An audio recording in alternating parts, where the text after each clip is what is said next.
We're gonna do a beautiful, let's see, we got some little bit of water on there, huh? My lenses are so shot I can use my shirt now. A beautiful Sunday morning update on our composting area, where most all this is growing from the compost that I made this spring. And by and large, it's 100% compost that I'm growing these plants in.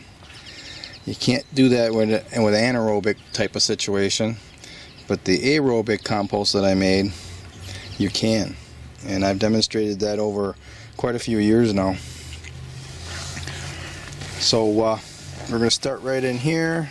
I got a little wall that I built so that the soil doesn't come out into the access path coming in. And I'm growing tomatoes and potatoes in here. Here's a nice potato growing. Here's some tomatoes. There's potatoes growing under the tomatoes. Here's a tomato vine that's actually vining up along with the tomatoes. But I did that last year. Actually, I've done it for a couple years, but last year I did it a little bit more. And I was surprised at how many tomatoes I produced in the soil underneath, directly underneath tomato plants. So now I'm growing tomatoes and potatoes together to find out just how that goes. You know, I'm more thinking about doing it instead of just kind of throwing something together. So this is more of a conscious design of growing them together. And some beans, climbing beans, came up. There was actually a trellis that I had set here through the winter with dried beans on it. And some of them fell to the ground. I actually found most of them and replanted them. But these I must have missed for some reason, and then they grew out of like 8 inches deep of soil. Well, let them grow. I think there's 3 bean plants coming in here and they're blossoming. So that's a yield that wasn't expected. Or it's going to be a yield, we're hoping. Oh, there's something wrong with the leaves here. Don't know what that is. Everything else looks okay. We'll just clip those off.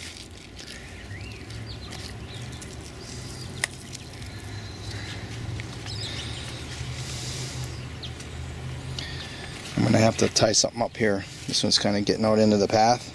So I'll just make a string, tie it up onto maybe that point up there. I'll just wrap it or curl it around the string as it grows. Been doing that for quite a few years now. It works pretty good. Here's a tomato. It's going to have a high yield. It's growing in a pot of just compost. Now it might be a mixture of this year's and last year's compost in the pots. But I also have potatoes in here, so here we have a tomato growing in a pot with potatoes. So I see there's 1, 2, 3, 4. That little one probably don't count. There's a couple little ones here. But 4 large, maybe that one won't count either. So we got 3 large vines and a couple of 3 smaller vines in there growing with that tomato. I'm really interested to find out what kind of potato yield we get out of that pot that's growing with a tomato.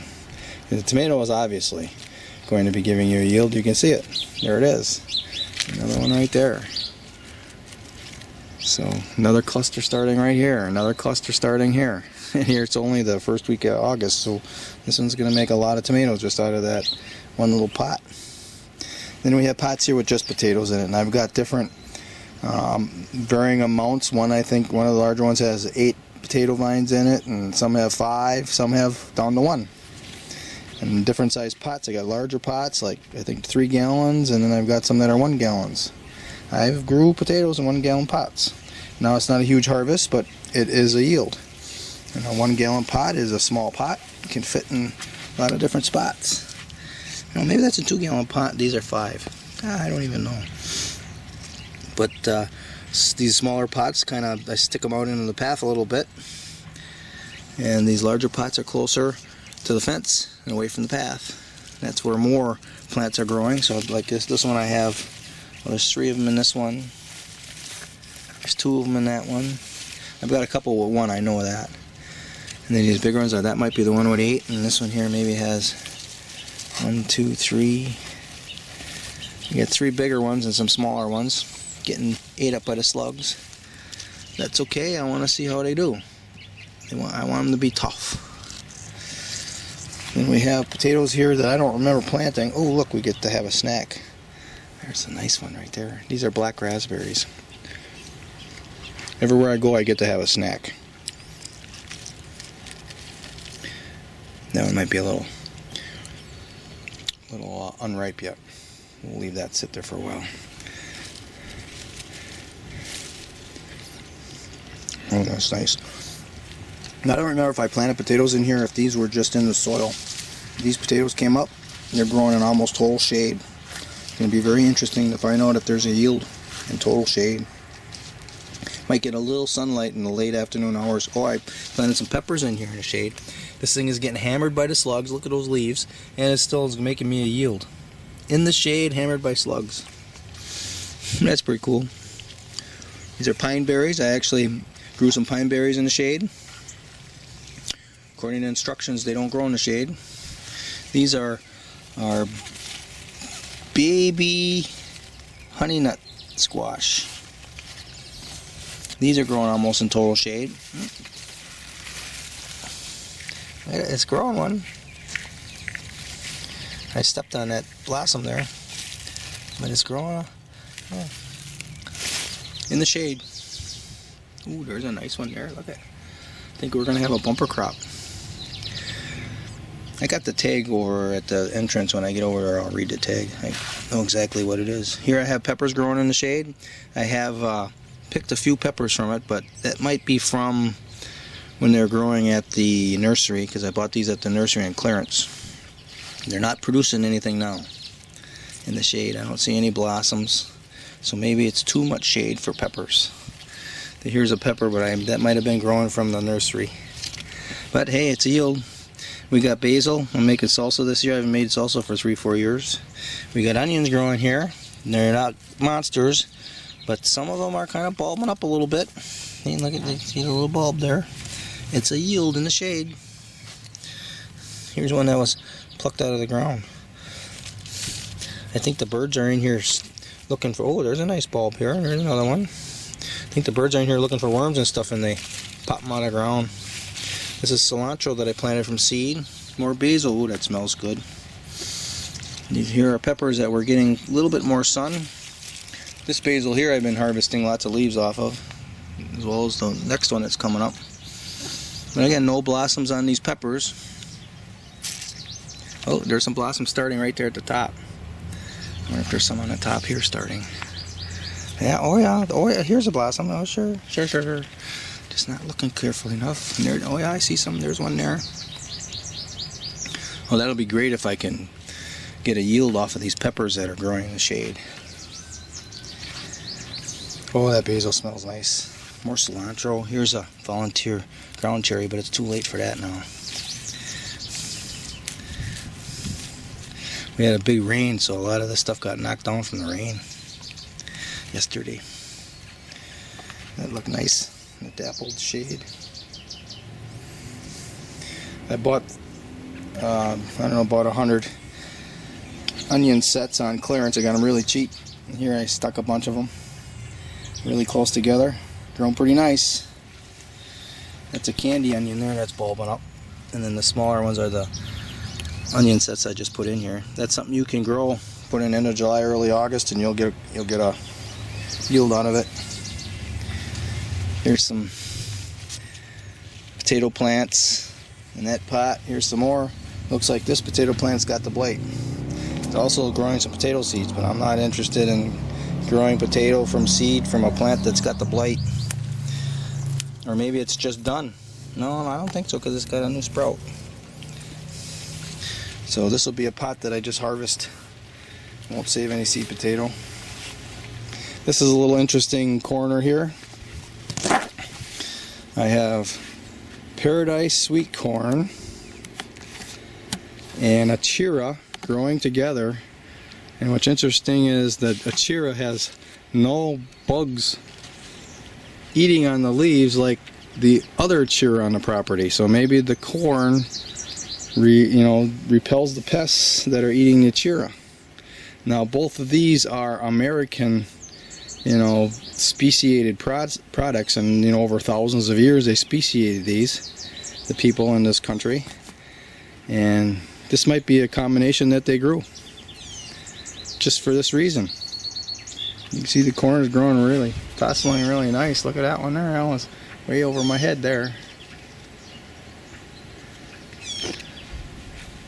And below it I have one of those squash. No, I think about honey baby, that's what it is. Honey baby squash. I have a honey baby squash underneath here. So that's another companion plant that the Native Americans used with the corn. And then I've got the climbing bean growing in here. And we got some marigolds here growing in the shade. But this is something that Achira does. This was one single bulb that I planted. You see that one bulb turned into many bulbs and more stalks coming out of it. By the time the frost comes, the first frost date, I gotta have it out of the first frost date. That bass will be a monster. That might be 10 pounds of bulbs. And then the inner part of the stalks are edible. They kind of taste a little bit like rhubarb. All of these little shoots that are coming up, like this shoot right here, you eat that, it tastes like beans. The leaves kind of don't taste like anything, but I can imagine they were making, they were wrapping other food in up with it and using it like bread. Make a sandwich. So that all works. Now the stalk is pretty tough where it's thinner. There's really nothing edible on the really small part of the stalk. Inside there might be teeny bits, but it ain't worth cracking that open to get anything to eat out of it. So this is our series of tomatoes in the center of this double reach bed, and I've got this hog panel staked up. You see the stake right there, and tied to the hog panel I have these tomato cages, and I got tomatoes growing in them. And look at these tomatoes. Look at this. Look at this stalk. And right now I'm at 4 foot. So we come up here over my head over 6 feet. Look at that. And there's tomatoes all over the place in these things.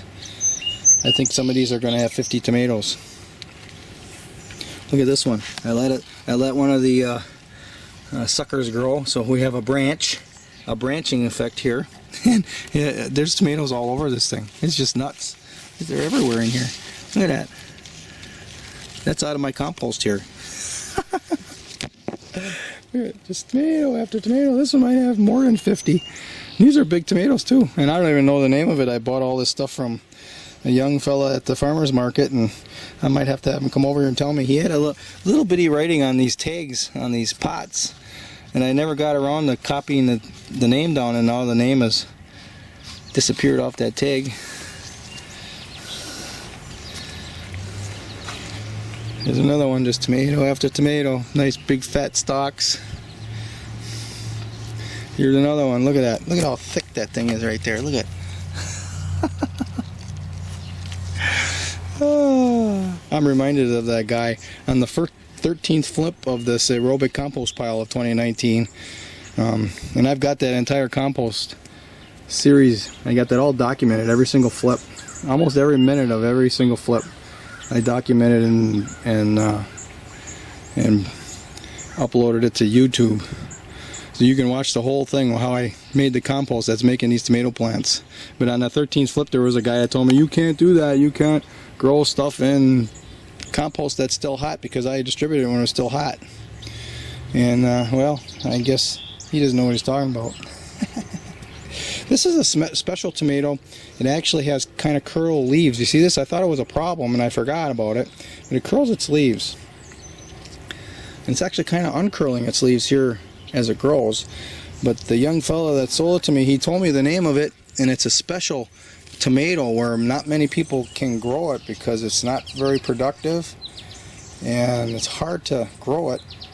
I suppose if the conditions are just not right, they're going to die. But he says this is really a special tomato for as far as flavor and quality. Look at the nice big blossoms on it. So it's got some older blood in it. It's maybe not as speciated, but I've got blossoms. I'm going to have tomatoes, and the plant looks healthy. So he said it doesn't grow many tomatoes either, but the ones it grows are special. There's blossoms there and there's blossoms here. I actually clipped some blossoms off somewhere. I thought it was a sucker. I clipped it off and it ended up being blossoms. I don't see any blossoms. Oh, right at the top. Yeah, right here. Oh yeah, there's one right here too. What am I doing? So it's going to have quite a few tomatoes actually. I'm going to have to tie this up because it's beyond the tomato cage now. That one's okay. That'll be supported by the hog panel, so this one I'll have to put a stick out here. See, I've got a stick over here for this one out from the hog panel because it's growing some tomatoes there. Here's another one, and here's another one that's huge. The one back there is like a tree. That's a tomato tree right there. Look at it. It's up higher than the apricot next to it. It's growing up into the apricot. And there's tomato blossoms all over it. That's a tomato right there. There's a lot of food growing in this little spot. Here's more honey baby squash. And then there's two types of squash here from that fellow in Idaho, Joseph Lofthouse. He's got some landrace squashes. That's part of the seeds that lady sent me. So these were 5-year-old seeds I put in the ground. So these with the rounded leaves, those are honey baby, and those with the maple-like leaves, those are the landrace. There's got to be some stuff growing in here. I don't see any. There's an onion growing. So it's gone past its reach of its spot, and now it's growing into the onions and the carrots. That's okay. I don't see any squash in here though. Maybe there's too much. I doubt it. I think it'll grow squash.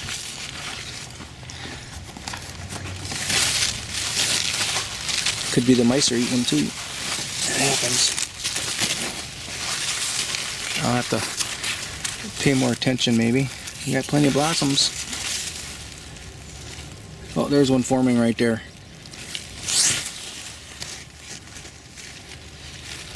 Yeah, I don't see any sign of anything eating it, so we'll let her go, see what happens. We're already into this experiment. Well, before I turn around to the single reach bed, on the double reach bed I've got also Craig onions growing here on the angle of compost repose. If you watch my video series on the composting, then you'll know what that means. But here's the carrots. We had that rain and look at how they spread everything out. So on one side of the carrots I have candy onions. See, they're growing in here. And I planted some pea seeds in here. Here's one right here, I think. Yeah, right there. See the peas? They're going to have to fight their way up past the bent carrot leaves now. There's a pea right here. It's broke out. Those are a late planting.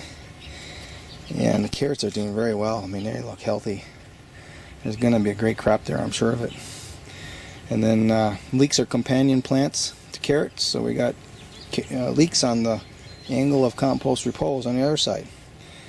And the reason why I have this steep angle here is I want to show people you don't need to have wooden sides. That's just another element that you have to take care of. And plus, if there's a lot of rain, it'll hold the water in there and waterlog your soil. And if it's really dry, it actually dries your bed out quicker. So look at this angle I have here. And we're growing a crop on it. This is the angle. You can see it. Everything with the other side. Look at that. Yeah. And that compost is just holding itself together. Actually, it forms a bacteria that produces a gel. And that's how that works. I wasn't really intending to have this much of an angle because I was going to put some wood chips in the center over this path, maybe a couple inches, but I never got around to it. Well, look at it. It's working out.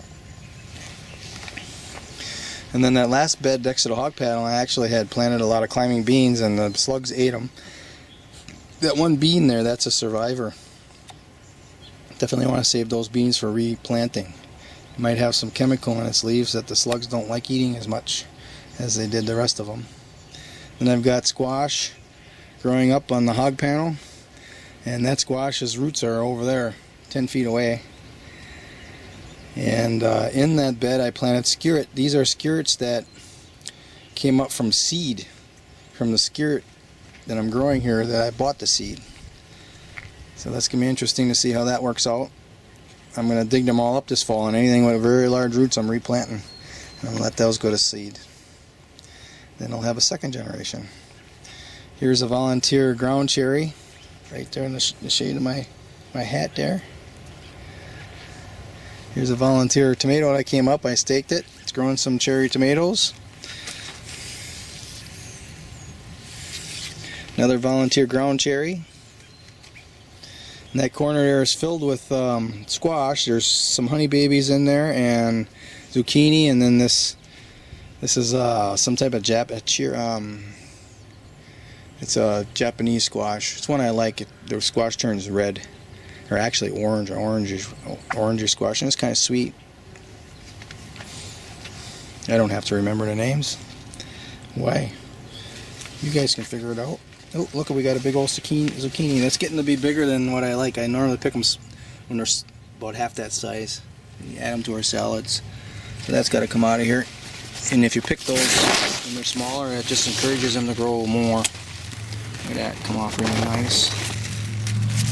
We'll have to eat this anyway, even though it's bigger. If there's any more in there, I can kind of reach it from the other side. So yeah, we've been eating these as small ones. Well, they're a lot more tender when they're small. They're easier to eat. You can eat a lot more.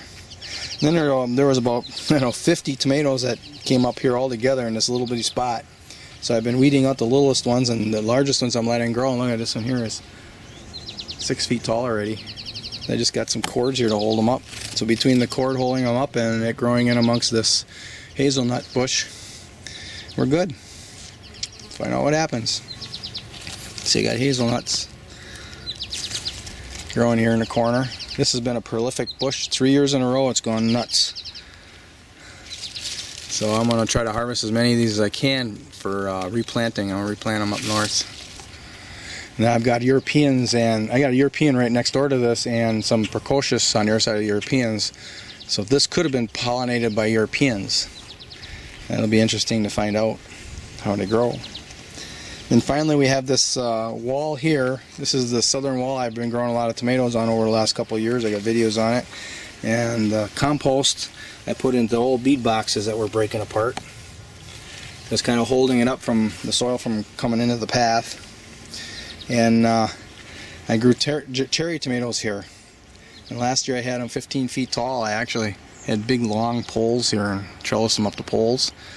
And I don't have any long poles available right now. I have to bring some back from up north to get that going again. But I have more vines here than I did last year to see how it goes. And then some of the vines I allowed the suckers to grow. So some of the vines are branched, because I've had pretty good success growing tomatoes off the suckers as well. And the soil is just that rich. A lot of people don't have this kind of soil, so they do what they can to get a harvest. Well, I don't know if I have to do anything to get a harvest here. I just get all kinds of harvest because the soil's that good. See, look at that. Tomatoes in there. Nice picture down in there. And there's potatoes growing in each of these boxes with the tomato. And I've got peppers.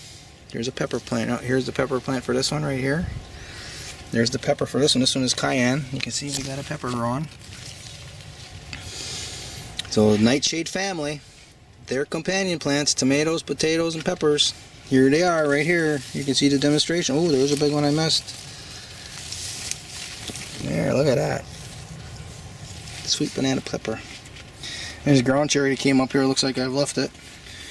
Here's another tomato. That's actually volunteer that's coming up from outside the box. And I've got some onions down in here in the shade. It's a yield. Here's some more. Right along this box. Right along the wall. And then that Japanese squash that's way over there in the corner, and the roots are, I let it grow underneath here. You can see the vine is coming underneath here, underneath the potato vines. I'm clipping off the larger leaves that are coming and shading the potatoes, but the main vine is serpentining around here, these boxes, and now I'm letting it grow up, trellis up the side. So I'm going to have squash growing off on my fork up there. Okay. That's way over 6 feet tall right there. So that's going to be interesting. You see the entrance here, and you'll have squash hanging here at the entrance. That's pretty cool. Alright, that's the update.